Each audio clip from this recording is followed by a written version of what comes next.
E aí, pessoal, tudo bem com vocês? Estou aqui fazendo essa live para a gente continuar a tratar do Evangelho de Lucas.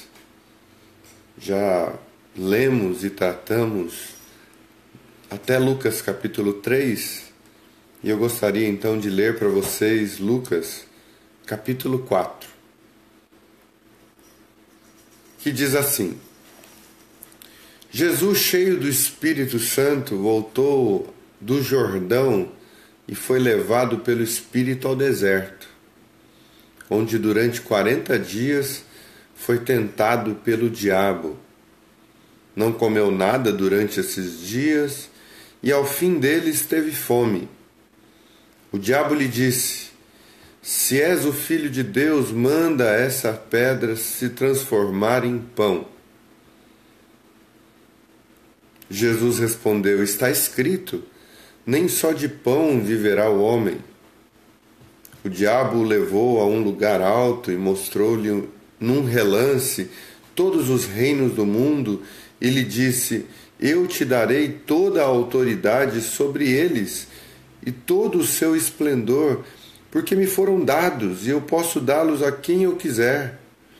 Então, se me adorares, tudo será teu.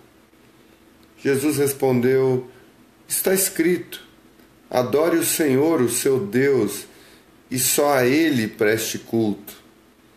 O diabo o levou a Jerusalém, colocou-o na parte mais alta do templo e lhe disse: Se és o Filho de Deus, joga-te daqui para baixo, porque está escrito, Ele dará ordens aos seus anjos a seu respeito, para que o guardem ou para o guardarem com as mãos, eles o segurarão, para que você não tropece em alguma pedra. Jesus respondeu: Dito está, não ponha à prova o Senhor, o seu Deus. Tendo terminado todas essas tentações, o diabo o deixou até a ocasião oportuna. Interessante que os elementos que formam as tentações do diabo na direção de Jesus são os mesmos elementos que são tentadores a nós na nossa jornada, na nossa caminhada. Jesus estava com fome e a proposta é: transforme pedras em pães. Use o seu poder em favor de si mesmo. Use as suas capacidades sobrenaturais para satisfazer a sua própria necessidade. Faça com que aquilo que você tem em mãos transforme todas as realidades de limitação que você possui, de tal maneira a se satisfazer, a se ver saciado nelas. Jesus disse: O meu negócio não é só pão. O meu negócio não é apenas dar comida para o meu corpo. O meu negócio não é apenas lidar com a vida sob o ponto de vista da materialidade. Porque nem só de pão vive o homem. Tem uma dimensão superior. Tem algo mais na existência do que pensar na vida apenas nessa perspectiva de ter o que comer, de ter o que vestir, de ter um carro para me locomover, de ter uma casa para me abrigar. A vida não é só isso. Não é isso que move as minhas decisões. Não é essa a minha missão de vida. A minha realidade de existir não está reduzido a isso. As minhas necessidades não determinam o modo de ser, de viver, de decidir, de fazer. Porque nem só de pão vive o homem. O outro elemento da tentação é a tentação de possuir tudo. É a tentação de ter a glória dos reinos, o esplendor e a majestade dos povos. Quão desejável é ser admirado pelos povos e obter e acumular, ter em meu poder aquilo que a maioria quer ter. Ter controle, ter domínio, ter autoridade sobre os povos.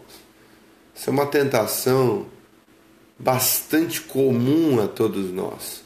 Construir o próprio império, criar uma marca vencedora, influenciar as pessoas, ter em si o poder de que uma palavra que sai da nossa boca faz com que milhares e milhares de pessoas corram atrás daquilo que nós dizemos, fazer parte do hall da fama, ser perseguido pelos paparazzis, ter a nossa vida toda comentada.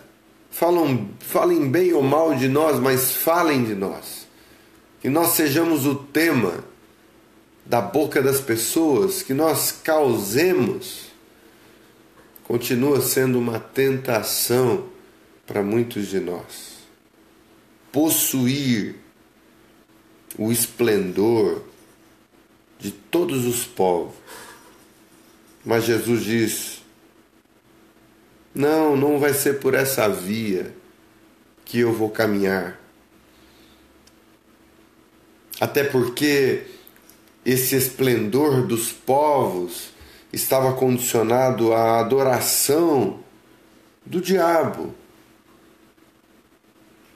Está escrito, disse Jesus: adore o Senhor, o seu Deus, e só a Ele preste culto. Não vai ser a qualquer custo que os povos me seguirão. Não vai ser a qualquer custo que as pessoas me entenderão como seu Senhor.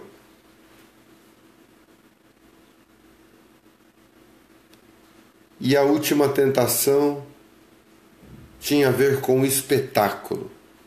Se joga daqui, porque eu tenho certeza que, conforme está escrito, os anjos o guardarão. Você será um milagre em pessoa. As pessoas o verão como um espetáculo. Não é essa via.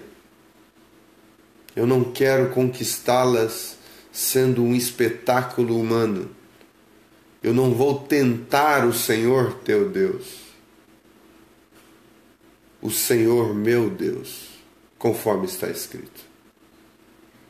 Essas tentações continuam fazendo parte da nossa rotina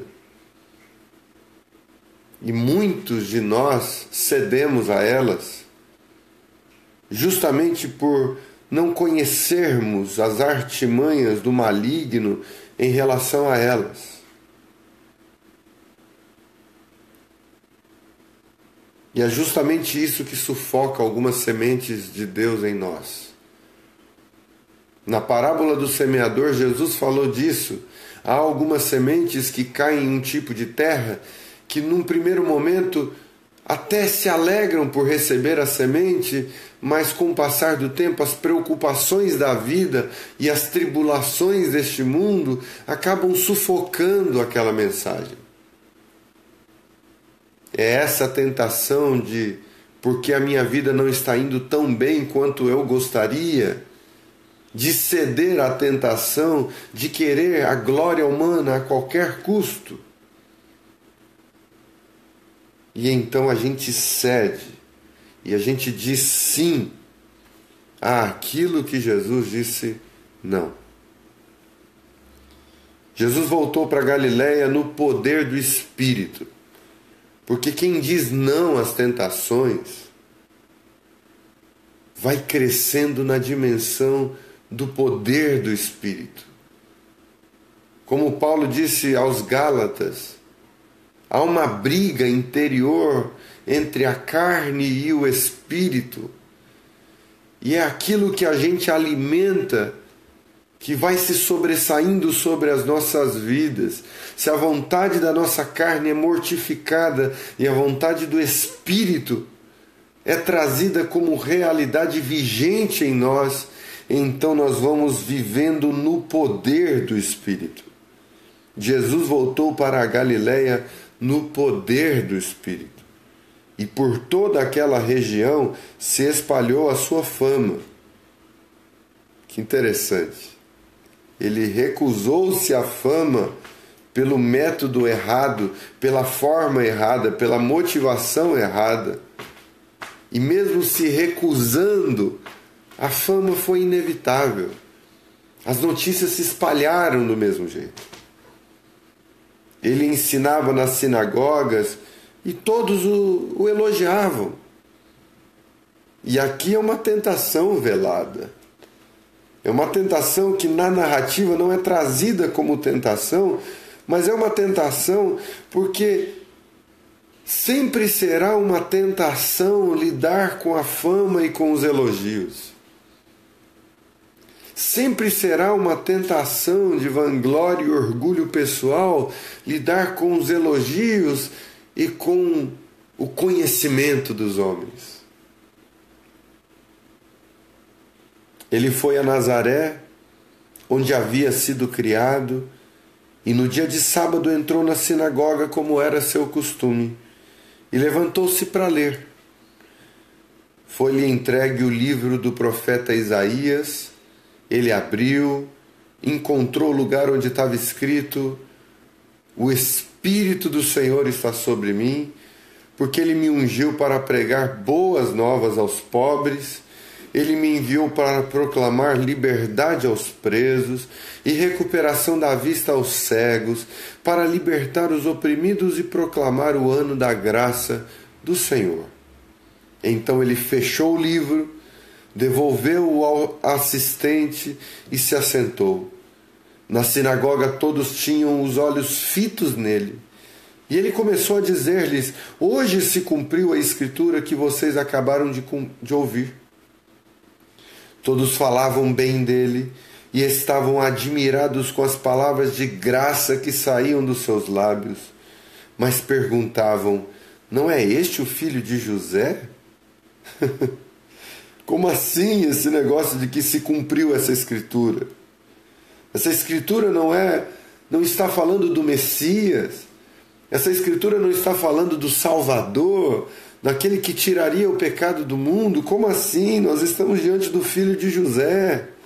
Nós estamos diante do filho do carpinteiro. E Jesus lhes disse: é claro que vocês me citarão este provérbio: médico, cura-te a ti mesmo. Faze aqui em tua terra o que ouvimos que fizeste em Cafarnaum. Continuou ele: digo-lhes a verdade, nenhum profeta é aceito em sua terra. Asseguro-lhes que haviam muitas uvas em Israel no tempo de Elias, muitas viúvas em Israel no tempo de Elias, quando o céu foi fechado por 3 anos e meio e houve uma grande fome em toda a terra. Contudo, Elias não foi enviado a nenhuma delas, senão a uma viúva estrangeira de fora, de Sarepta, na região de Sidom. Também haviam muitos leprosos em Israel no tempo de Eliseu, o profeta. Todavia nenhum deles foi purificado, somente Naamã o sírio, o estrangeiro. Todos os que estavam na sinagoga ficaram furiosos quando ouviram isso. Jesus estava sendo muito bem-vindo, enquanto o que ele falava era apenas da positividade da sua proposta. Quando ele começa a proclamar o juízo, quando ele começa a estender a libertação aos estrangeiros e a dizer que Israel não seria o detentor da verdade, da revelação e da manifestação da graça de Deus, então a fúria toma conta deles. Porque eles estavam presos numa religiosidade bastante reduzida à localização, à sua própria história. Quando Jesus começa a abrir o leque e a mostrar que o amor de Deus ultrapassa as fronteiras, as barreiras, as limitações geopolíticas e religiosas. A dogmática causa fúria no coração daqueles homens, porque eles teriam que admitir que o amor de Deus não estava restrito a alguns, de que a ação do Espírito não estava restrita a alguns poucos. E admitir isso significa você abrir mão da prerrogativa e da arrogância de colocar passos nos pés de Deus e de controlar os caminhos de Deus pelas minhas lógicas humanas. Admitir isso é dizer que Deus está para além das fronteiras limitadas dos meus pensamentos. E quanta humildade falta para nós quando nós achamos que podemos ditar a estrada de Deus, o caminho de Deus, o mapa de Deus, que podemos dizer onde é que Deus está atuando e onde é que Deus não está atuando, e dizer quem vai para o céu e quem vai para o inferno, e que cultura conheceu a Deus, que cultura não conheceu a Deus, e a gente vai vivendo de arrogância em arrogância, pensando que Deus está preso a nós, a nossa religião, ao nosso jeito de pensar.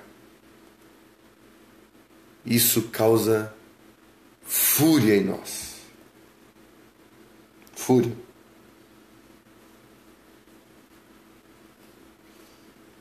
Todos os que estavam na sinagoga ficaram furiosos quando ouviram isso. Levantaram-se, expulsaram-no da cidade e o levaram até o topo da colina, sobre a qual fora construída a cidade, a fim de atirá-lo precipício abaixo. Mas Jesus passou por entre eles e se retirou. Jesus se misturou no meio deles e foi embora. Então ele desceu a Cafarnaum, cidade da Galileia, e no sábado começou a ensinar o povo. Todos ficaram maravilhados com o seu ensino, porque ele falava com autoridade. Na sinagoga havia um homem possesso de um demônio, de um espírito imundo. Ele gritou com toda a força: "Ah, que queres conosco, Jesus de Nazaré? Viestes para nos destruir? Sei quem tu és, o Santo de Deus." Jesus o repreendeu e disse: "Cala-te e saia dele." Então o demônio jogou o homem no chão diante de todos e saiu dele sem o ferir. Todos ficaram admirados e diziam uns aos outros: "Que palavra é essa? Até aos espíritos imundos ele dá ordens, com poder e autoridade, e eles saem."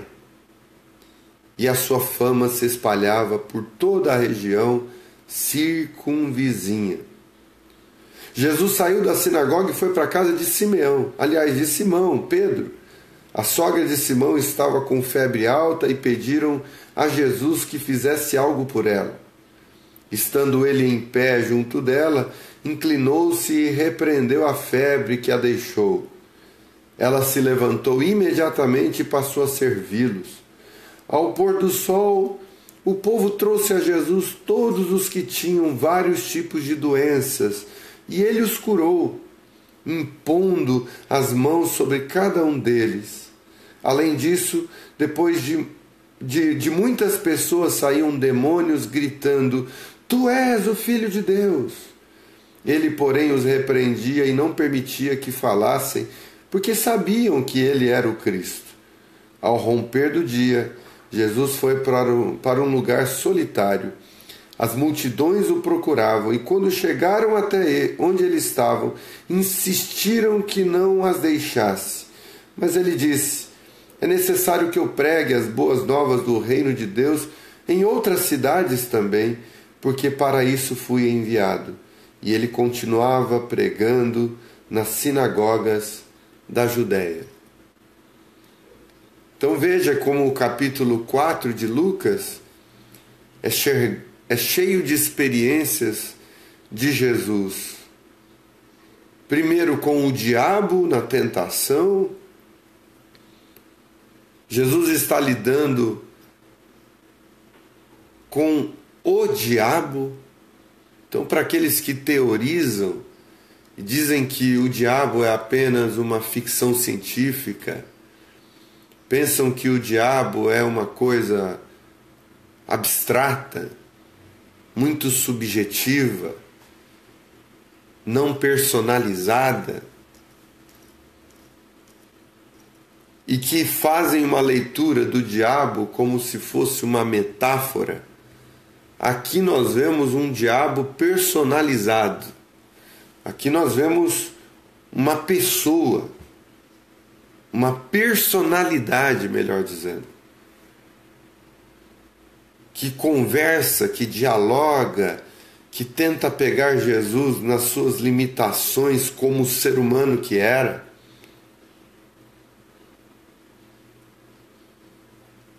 Depois nós vemos Jesus lidando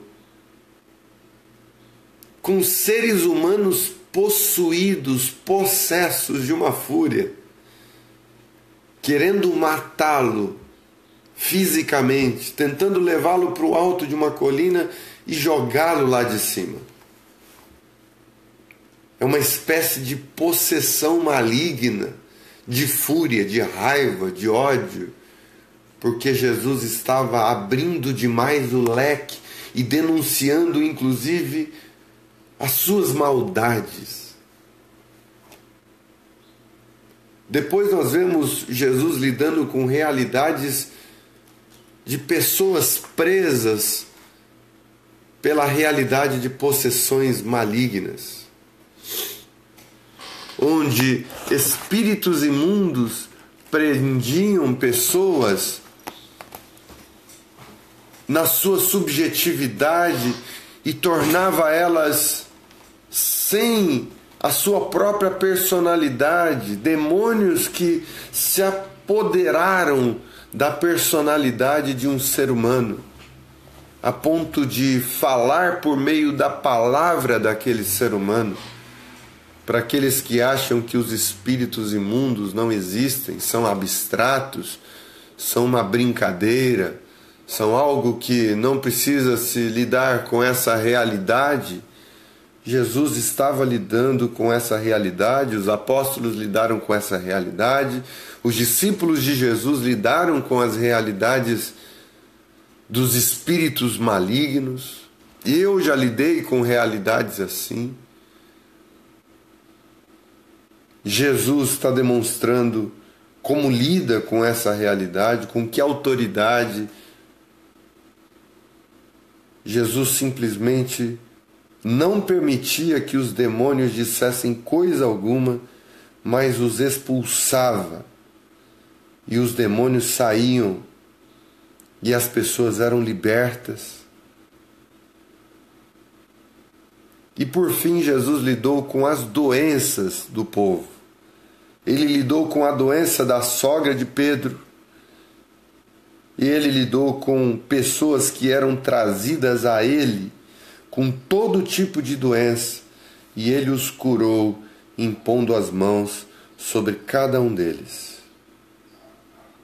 Eu sei que nós estamos vivendo num tempo onde, de um lado, nós temos pessoas que não acreditam em dons espirituais, em curas divinas, em expulsão de demônios, se tornaram céticas em relação a essas realidades. Como que se isso magicamente tivesse parado, cessado. E nós temos outro extremo de pessoas que lidam com isso com uma banalidade, como se tudo fosse demônio, como se tudo fosse resolvido pela oração, como se o diabo estivesse em tudo, em todos, em todo lugar, como se ele fosse onipresente, onipotente, onisciente.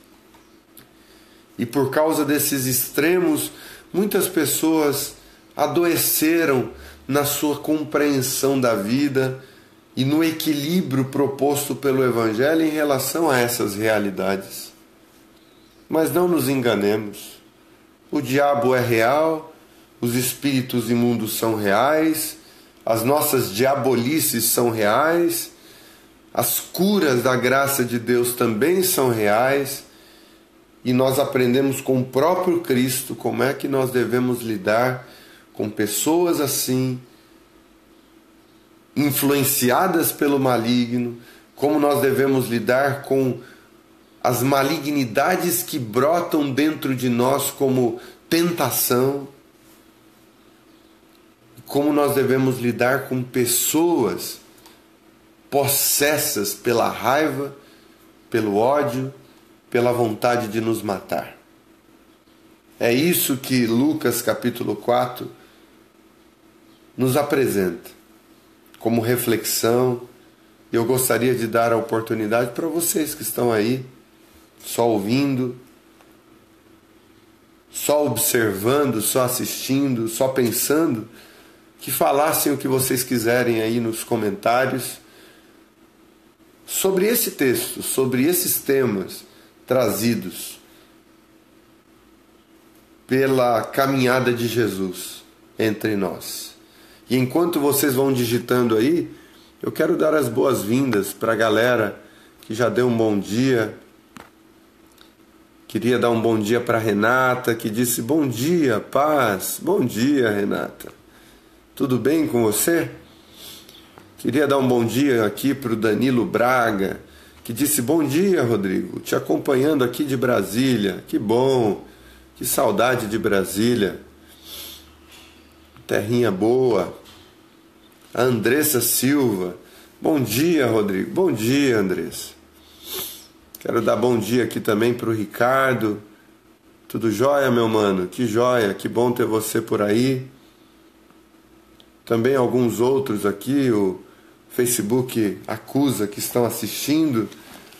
Diga aí o que você acha sobre essas realidades, como você foi ensinado a respeito dessas realidades.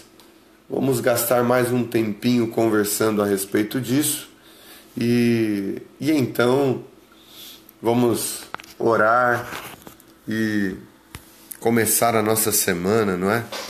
O nosso trabalho, com as nossas tarefas, as nossas demandas. É uma alegria iniciar a semana junto de vocês. Bom dia, Jackson, tudo bem? Que joia! Pode ser que vocês mandem aí as mensagens e de alguma forma elas não apareçam aqui para mim. Já aconteceu isso. Então não fique chateado, por favor. É que realmente às vezes o Facebook não mostra para mim todas as mensagens que vocês mandam. O que vocês acham a respeito dessa realidade apresentada por Lucas capítulo 4, sobre Jesus e a tentação no deserto, Jesus e os espíritos imundos, Jesus e pessoas furiosas com vontade de matá-lo, Jesus e as doenças das pessoas? O que você acha sobre essas coisas? A Maiara está aí, do Japão. Bom dia, Rô, direto do Japão. Aí deve ser à noite, né, Maiara? Não sei como é que... Eu acho que é à noite aí já, né? Deve ser 8 horas da noite, 9 horas da noite. Boa noite, então, para você aí do Japão, do outro lado do mundo. Vou aguardar um tempinho aqui, vocês mandarem suas mensagens, e logo após isso a gente vai comentar sobre esse assunto e encerrar a live. Enquanto isso eu vou cantar uma canção para vocês, tá bom? Tem uma canção que eu cantei ontem lá na reunião que fiz parte, que participei, que é linda, que é do Ademar de Campos, que diz assim: Ele exaltado, o Rei exaltado nos céus, eu louvarei. Ele é exaltado, para sempre exaltado, seu nome louvarei. Ele é o Senhor, Só a verdade vai sempre reinar. Terra e céus glorificam seu santo nome. Ele é exaltado, o Rei é exaltado nos céus. A Ana Cláudia também disse bom dia, bom dia. Que alegria ter você por aqui também, Ana Cláudia. Bom, se vocês não têm então comentários a respeito desse texto, desse tema, então eu vou encerrar a nossa live, tá bom?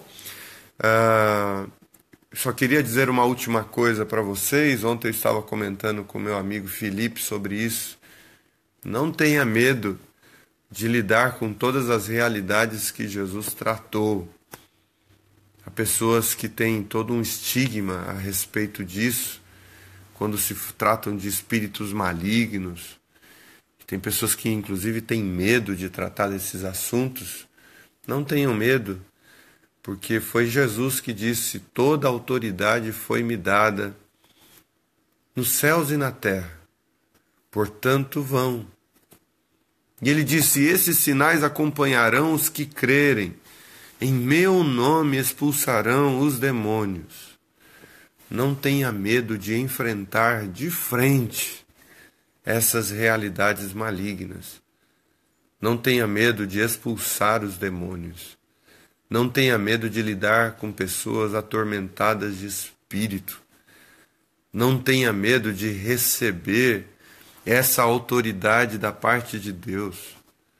Uma vez uma amiga querida disse para mim que quando ela era pequena, às vezes à noite ela tinha uma visão de um bicho muito feio vindo na direção dela. E com toda a simplicidade de criança dela, ela simplesmente dizia assim, eu aprendi que você tem medo de Jesus. Portanto, eu quero te dizer que Jesus me protege. Jesus está comigo. E na simplicidade de criança, com essas palavras simples, confiadas em Jesus, confiante em Jesus, aquele monstro simplesmente ia embora. Por isso, não confunda a autoridade espiritual com falar alto. Não pense que ter autoridade espiritual é dizer uma palavra mágica, o sangue de Jesus tem poder, saia em nome de Jesus. Não é o que você diz, mas é que tipo de confiança você tem em Deus, naquilo que Jesus ensinou, para lidar com a situação. A minha oração é para que você não tenha medo de lidar com isso, por causa do teu amor para com Jesus, que expulsa e lança fora todo medo, que faz você viver a vida de forma confiante, em paz, tranquila, sem medo de assombração, sem medo de casa mal assombrada, sem medo do que é que esteja atormentando aqueles que estão ao seu redor, porque aquele que está em você é maior do que aquele que está no mundo, conforme disse o apóstolo João. Viver em confiança, em estado de serenidade, porque aquele que te habita te deu autoridade para viver assim. Você não é um caça-fantasmas, você não é um cara que invoca o maligno, não é um cara que fica atrás dessas coisas, mas sabe dessas realidades, tem consciência de que isso é uma realidade e vive nessa confiança de que sempre que necessário você pode e deve ser instrumento de libertação de outras pessoas, sem medo. Porque você é poderoso? Não. Porque você é um super-humano? Não. Porque você tem uma moral diante de Deus? Não. Porque as suas ações te fazem santo? Não. Mas é por causa da confiança que você tem no ensino e na pessoa de Jesus, e isso faz toda a diferença. É sempre uma confiança nele, nunca uma confiança nas nossas próprias boas obras.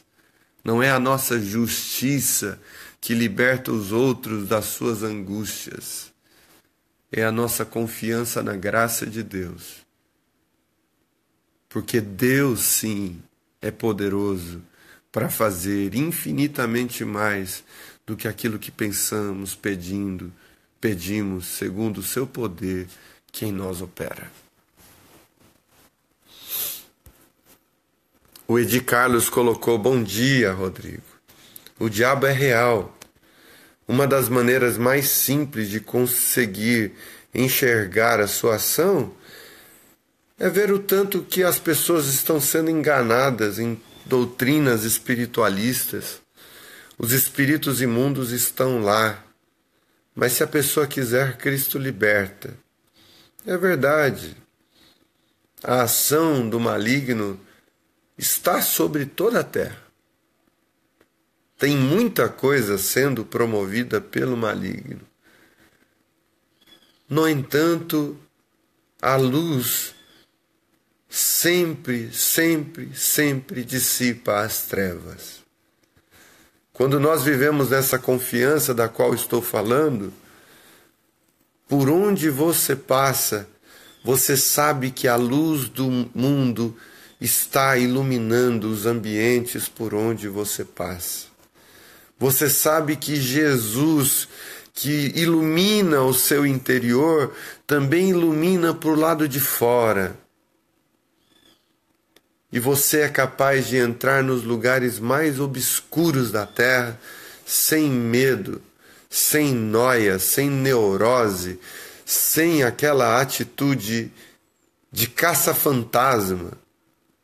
Você simplesmente entra, promove graça, promove amor e sabe que o maligno vencido está. E que nesses ambientes ele se vê ainda mais derrotado a partir da luz que, vindo ao mundo, ilumina todos os homens. E que, tendo iluminado você, te faz caminhar em fé e em graça por onde você passa. E é por isso que as portas do inferno não prevalecerão contra a igreja de Jesus. Porque por onde quer que a igreja se locomove, anda, dinamicamente se move na terra, tudo que é maligno, tudo que é mal, tudo que é perverso, é dissolvido pelo amor, pela misericórdia e pela graça de Deus que há em nós e que se manifesta trazendo bondade por onde a gente passa. A Ana Cláudia colocou assim: eu entrei agora, eu vou estudar mais sobre esse texto, esse tema é ótimo, isso é a confiança. A Marinete colocou: foi bom te ouvir nessa manhã. Rodrigo, Deus te abençoe, Deus continue abençoando a sua vida. Amém, amém. Muito obrigado, que nós vivamos nessa confiança no amor do Pai, que não nos desampara, que não nos deixa sós, que caminha com a gente, mesmo quando a gente está lidando com coisas inexplicáveis, mesmo quando a gente está lidando com forças de trevas, com forças malignas, com coisas que estão arrasando a vida de pessoas. A confiança no Pai nos torna capazes de humildemente ajudar outros seres humanos nos seus processos de libertação. Que vivamos assim, nessa confiança. Amém. Amém.